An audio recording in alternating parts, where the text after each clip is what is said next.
Bismillahirrahmanirrahim. Alhamdulillah, kita berjumpa kembali pada pembelajaran Bahasa Indonesia kelas 8 bersama Elsa Sulistiawati tentang teks drama. Assalamualaikum warahmatullahi wabarakatuh. Apa kabar anak-anakku? Semoga hari ini kalian berada dalam keadaan sehat walafiat dan juga berada dalam lindungan Allah Subhanahu wa Ta'ala.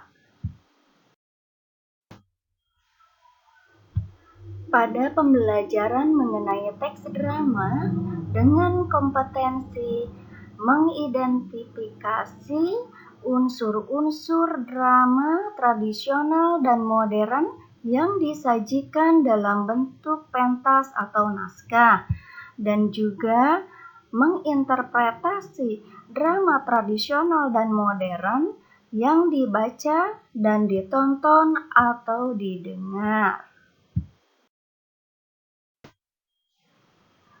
Adapun tujuan pembelajaran yang ingin dicapai pada pertemuan ini adalah diharapkan siswa dapat mendiskusikan unsur-unsur dan isi teks drama serta menanggapi dan melaporkan secara lisan dan atau tulis isi drama yang ditonton.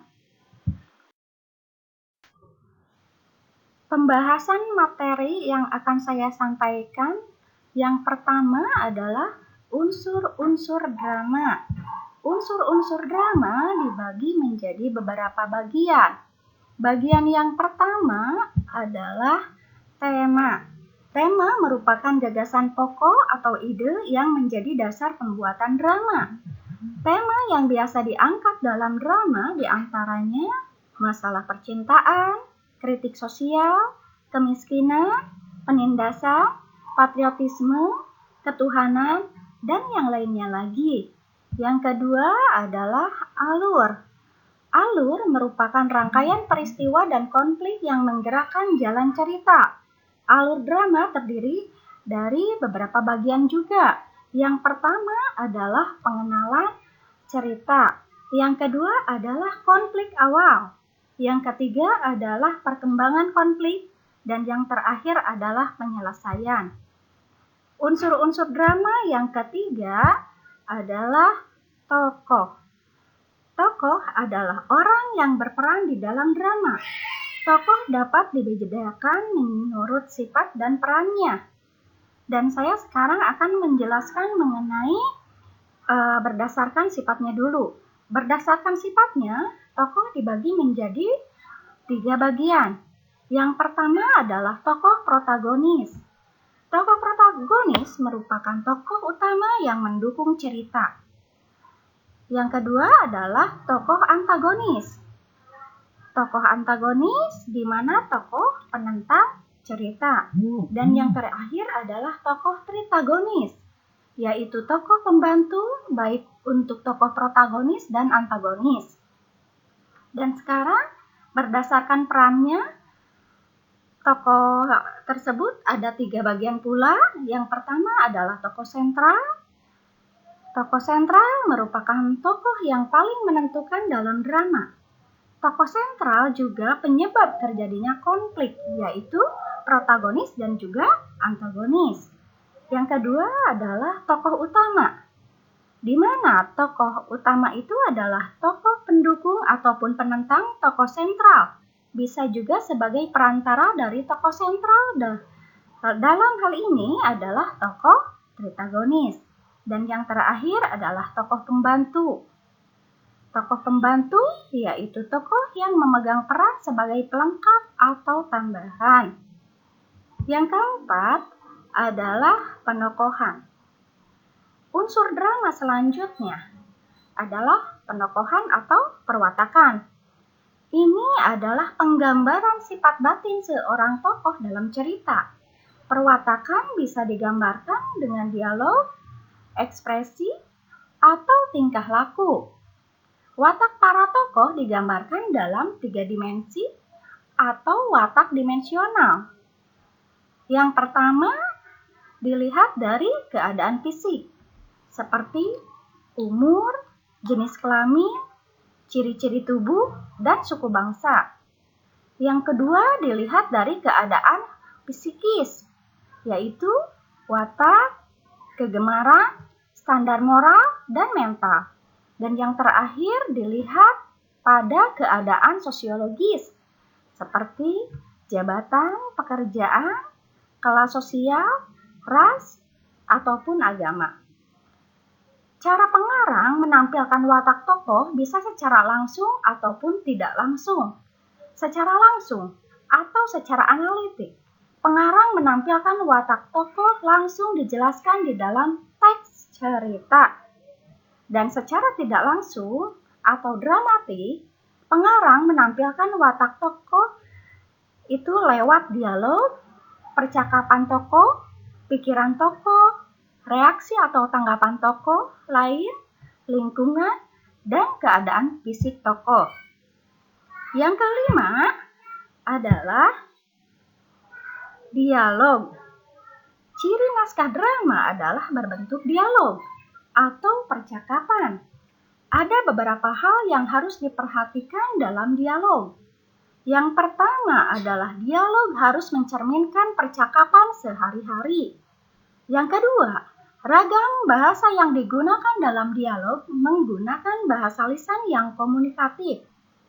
Yang ketiga adalah pilihan kata atau diksi yang digunakan harus berhubungan dengan konflik dan plot.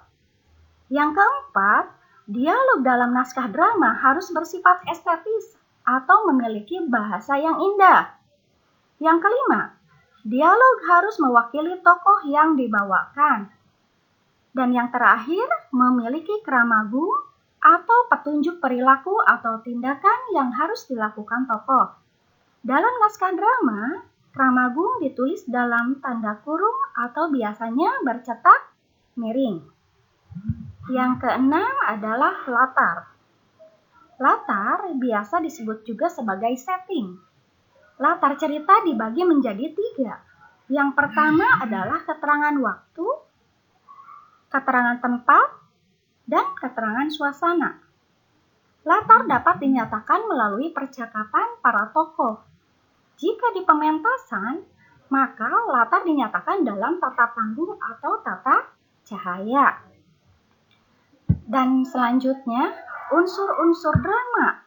Yang ketujuh adalah sudut pandang. Sudut pandang adalah cara pandang yang digunakan pengarang sebagai sarana untuk menyajikan tokoh, tindakan, latar, dan peristiwa dalam cerita. Sudut pandang juga merupakan posisi dari mana pengarang bercerita. Apakah dia bertindak langsung secara tepat ataupun sebagai pengobservasi di luar cerita. Sudut pandang terdiri atas yang pertama, sudut pandang orang pertama atau akuan. Aku sebagai tokoh utama dan aku sebagai tokoh sampingan. Sudut pandang orang ketiga atau diaan. Ya, itu yang kedua. Orang ketiga serba tahu. Orang ketiga terbatas atau pengamat. Dan yang kedelapan adalah konflik. Konflik adalah pertentangan atau masalah. Dan konflik juga dibedakan menjadi 2. Yang pertama adalah konflik eksternal. Dan yang kedua adalah konflik internal. Apa sih konflik eksternal itu? Konflik eksternal yaitu konflik antara tokoh dengan sesuatu di luar dirinya.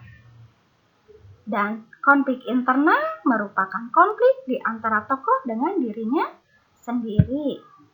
Dan yang terakhir, unsur-unsur drama adalah amanat. Amanat merupakan pesan yang disampaikan pengarang kepada pembaca atau penonton. Amanat drama selalu berhubungan dengan tema dan ceritanya. Amanat juga menyangkut nilai yang ada di masyarakat dan disampaikan secara implisit. Nilai-nilai itu diantaranya bisa berupa nilai moral, estetika, sosial, juga budaya. Jika dibuat dalam bentuk pementasan, ada beberapa unsur drama lainnya, seperti sarana pementasan yaitu panggung, kostum, pencahayaan, dan tata suara. Itulah unsur-unsur yang termasuk kepada unsur-unsur drama. Selanjutnya, saya akan membahas mengenai isi teks drama. Teks drama merupakan teks yang berisi cerita. Cerita disajikan melalui rentetan dialog per babak yang dibayangkan dari cerita, serta berbagai peristiwa yang disajikan di panggung teater dapat digambarkan melalui pertunjukan. Teks drama dibuat tak hanya untuk dibaca, tetapi juga harus dapat dipentaskan oleh para tokoh dengan tokoh yang harus dijiwai atau lakonnya. Drama secara luas pernah saya jelaskan pada pertemuan terdahulu, dapat diartikan sebagai bentuk karya sastra yang isinya menyangkut kehidupan yang disajikan atau ditampilkan dalam bentuk gerak. Drama juga membutuhkan komunikasi, situasi, dan tindakan yang berkualitas tinggi. Bagaimanakah kualitas tersebut atau dilihat dari apa kualitas tersebut? Kualitas dapat dilihat secara keseluruhan dan bagaimana konflik atau masalah muncul dalam drama. Selanjutnya, materi yang akan saya sampaikan pada pembelajaran kali ini yang terakhir adalah menanggapi isi drama yang ditonton. Sebelum saya menjelaskan menanggapi isi drama yang ditonton terlebih dahulu, kalian harus memahami metode menanggapi pementasan drama. Metode menanggapi pementasan drama yang pertama adalah menghayati pementasan. Yang kedua adalah menentukan topik yang akan ditanggapi. Yang ketiga adalah mempersiapkan alasan yang logis. Yang keempat, menyusun kerangka. Dan yang terakhir adalah menyampaikan tanggapan secara lisan. Itulah metode menanggapi pementasan drama. Dalam pementasan sebuah drama, sebaiknya kita harus cakap dalam menilai menanggapi pementasan tersebut. Menanggapi adalah memberikan ulasan, komentar, pendapat dan kritik, atau penilaian secara lisan terhadap suatu pementasan karya sastra atau drama. Dan sekarang saya akan menjelaskan mengenai menanggapi isi drama yang ditonton. Menanggapi isi drama yang ditonton, yang pertama adalah tokoh. Yang kedua adalah kostum.